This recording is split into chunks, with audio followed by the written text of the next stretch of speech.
মধ্যাহ্ন ভোজন কৰ্মচাৰীসকলৰ মাননীয় ৯,০০০ টকালৈ বৃদ্ধি কৰা আৰু ২ নম্বৰ মধ্যাহ্ন ভোজন কৰ্মচাৰীসকলৰ মাননীয় ১০ মাহৰ পৰিৱৰ্তে ১২ মাহৰ মাননীয় আদায় দিয়াৰ ব্যৱস্থা কৰা।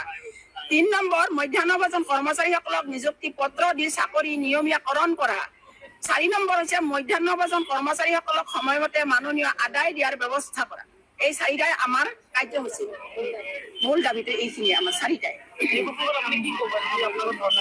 আমাৰ ধৰ্ণা কাৰ্যসূচী আজি আমি গোৱালপাৰা জিলাৰ পৰা হৈছে আমাৰ গোৱালপাৰা জিলাৰ পৰা 4টা শিক্ষাখণ্ডৰ পৰা আহিছো। আমি ইমান কষ্ট কৰি 150 কিলোমিটাৰ দূৰৰ পৰা আহিছো। আমি আজি এই চচলত গুৱাহাটীত আমি ধৰ্ণা দিব আহিছো। এই ৰ'দত এই গৰমত আমাৰ কিমান দুখৰ বিষয়। আজি 5 চনৰ পৰা আজি আমি 26 চন পালো।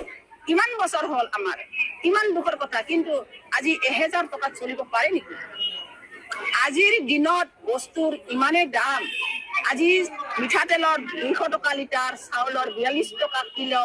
তেতিয়াহ'লে আৰু বেলেগতো শাক চব্জিটো বহুত দাম আছে। তেনেহ'লে আমি সেই আজিকালি 1000ৰ ভিতৰত 2000 দিয়া হ'ল। 2000 হ'লেও আমাক 8 তাৰিখ মানত দিব 1000 আৰু 14-15 তাৰিখত দিব 1000। সেই টকা আমাৰ কি হয়?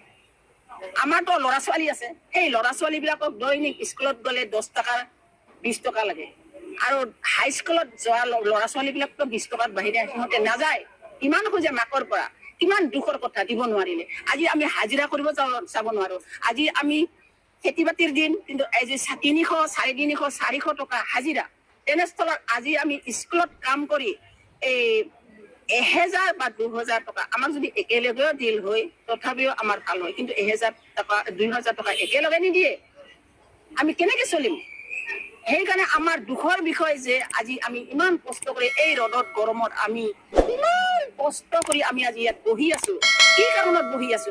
আমি নিজৰ দুখ সাগৰ, আমি দুখকত দুখ পোৱা নাই। আজি গোৱালপাৰাৰ পৰা আহিছো। আজি কিমান দূৰৰ পৰা আহিছে। আমাৰ এই সোণাপুৰৰ পৰা আহিছে, ওদালগুৰিৰ পৰা আহিছে। কিমান কষ্ট কৰি আহিছে। ট্ৰেইন ভাড়া কৰি, গাড়ী ভাড়া কৰি আজি আমি গাড়ী ভাড়া কৰি আহিছো। এখন গাড়ীত আমাক 8000 টকা লাগে। সেই 8000 টকা আমি ক'ত পাওঁ? আমি প্ৰত্যেক ৰান্ধনিৰ পৰা আমি কালেক্ট কৰিছো। সেই কালেক্ট পইচা আমাৰ নুজুৰে। তথাপিও আমি জুৰিবই লাগিব কৰি আমি কিমান কাম কৰি আমি পইচাখিনি আমি সিহঁতৰ পৰা গোটাই আজি এই চচলত আমি ধৰ্ণা দিব আহিছো। কিমান দুখৰ বিষয় আমাৰ। আজি আমি ল'ৰা ছোৱালীকো পঢ়ুৱাব নোৱাৰা হৈছো আৰু লগতে আমি নিজৰ ঘৰতো আমি চলাব নোৱাৰা হৈছো। আমি আজি স্কুলত 9টা বজাত যাওঁ, 1:30, 2টা বজাত আমি স্কুলত আহো। সেই 1:30, 2টা বজাত আহি আমি ঘৰৰ কাম কি কৰিম? আমাৰতো ভাগৰ লাগে না। আজি আমি বাচন ধোৱাতে আমাৰ ঘৰ চাফা কৰাতে কিমান সময় লাগে। তেনেস্থলত আজি কিছুমান স্কুলত কম ছাত্ৰ ছাত্ৰী আছে, সিহঁতৰ অলপ কাম কম। কিন্তু কিছুমান স্কুলত 350, 400, 500 পৰ্যন্ত আছে। সেইবিলাকৰ ৰান্ধনি 3জন 4জনহে। কিমান কষ্ট হয় বাচন বৰ্তন ধোৱাৰ। এই গৰমত এই চৌকাত বনাব লাগে। কিন্তু কিছুমান স্কুলত গেছ দিছে, কিছুমান বহুত স্কুলত গেছ দিয়া নাই। তেনেস্থলত আমাৰ এই গেছ নহয় স্কুলবিলাকত কিমান কষ্ট হয়। আৰু আমি স্কুলত আমি পায়খানাৰ পৰা ঘৰৰ পৰা চবখিনি আমি চাফা কৰিব লাগে। আমাক হেডমাষ্টাৰে গোটেইখিনি আমাক কাম বাতাই দিয়ে নহয়। আমি নকৰিলে নচলে। আমি তথাপিও হেডমাষ্টাৰৰ কথা মতে আমি চলো। তথাপিও যদি আমাক দৰমহা বাঢ়াই দিয়ে, তথাপিও আমি সেইখিনি আমি দুখ অনুভৱেই নকৰিলো। এতিয়াও আমি দুখ অনুভৱ নকৰো। আমি কওঁ, হেডমাষ্টাৰে যদি কয় আমাক যদি 9000 টকা দিলে হয় তেতিয়াহ'লে আমি স্কুল ঘৰতে আমি ৰাতি থাকিলো হয়, আমি ঘৰতে নাযাওঁ। তেনেকে কম মই। আৰু মাষ্টাৰবিলাকে মোক হাঁহে, হয় না তুমি থাকিব পাৰিবি না স্কুলত? পাৰিম। যিহেতু আমি ঘৰত খৰচ দিব পাৰো বা ল'ৰা ছোৱালীখিনিক আমি অলপ চাব পাৰো, গতিকে আমি স্কুলত থকাতে আমাৰ কি ক্ষতি? আমাক একো ক্ষতি নহয়। আমাৰ কিন্তু এই 4টা দাবী যদি আমাক 9000 টকা যদি আমাক বৃদ্ধি কৰি দিলে হয়, বাজেটত যদি আমাক লোন হয়, তেতিয়াহ'লে আমি এই ৰান্ধনি আই বাইসকলে সকলোৱে আনন্দিত হলো। মামাইতো অলপ চকু ফিৰাই চাব লাগে। এইখিনি আমাৰ দাবী।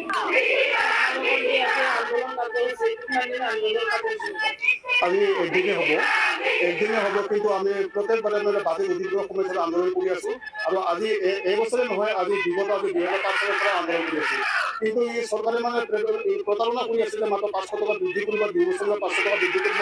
এতিয়া মাত্ৰ 2000 টকা পায়। 2000 টকা 1000 টকা কেন্দ্ৰ চৰকাৰে পায় আৰু 1000 টকা ৰাজ্য চৰকাৰে পায়। এই 2000 টকা একেলগে নিদিয়ে। এই 2000 টকা একেলগে নিদিয়ে যেতিয়া আজি দিনত 1000 টকা এক মাহৰ পিছত 1000 টকা দিলে 2000 টকা চলিব নালাগে আজি যেহেতু মূল্যবৃদ্ধি সমস্যা এই মূল্যবৃদ্ধি সমস্যা 2000 টকা চলিব পাৰিব আৰু ইহঁতে মানে চৰকাৰে কৰিছে কি মাত্ৰ 10 মাহৰ পৰিৱৰ্তে 12 মাহ নিদিয়ে মাত্ৰ 10 মাহৰ দিয়ে ডিসেম্বৰ আৰু জুলাই মাহটো বোলে মানে ৰান্ধনিৰ কাম নচলে সেইটো কাৰণে মানে 10 মাহৰ দিয়ে এই মাহটো নিদিয়ে আৰু নিযুক্তি হোৱা নাই নিযুক্তিৰ ক্ষেত্ৰত ৰান্ধনি আজি 2005 পৰা কাম কৰি আছে দৰকাৰৰ ইহঁতক উলিয়াই দিয়ে আৰু দৰকাৰ হ'লে মানে কিছুমান ৰান্ধনি নতুন ৰান্ধনি লাগে যাৰ নতুন ৰান্ধনি ৰখাৰ ক্ষেত্ৰত কিছুমান শিক্ষকে মানে টকা মানে উচ্ছেদ ল'বলৈ সাহস পায় এইটো ক্ষেত্ৰত মানে নিযুক্তি দিব লাগে ৰান্ধনিক এই নিযুক্তি এটা হ'ব লাগে ৰান্ধনি 10 মাহৰ পৰিৱৰ্তে 12 মাহ হ'ব লাগে আৰু ৰন্ধন কৰ্মচাৰী 9000 টকা লৈ মানে মানুহ বৃদ্ধি হ'ব লাগে এইকেইটা মেইন দাবী আমাৰ এইকেইটাই আৰু পৰৱৰ্তী সময়ত যদি চৰকাৰে কোনো মানি নলয় তেতিয়াহ'লে আমি জঙ্গী আন্দোলন চলিব এতিয়া 21 দিনীয়া বাজেট এই 27 তাৰিখলৈ চাগে চলিব এই 27 তাৰিখলৈ মানে চাম আমি কিমান দিন মানে চৰকাৰে আগবঢ়াই কামটো যদি মানে অনাগত যদি নহয় তেতিয়াহ'লে ইয়াত জঙ্গী আন্দোলন পুনৰ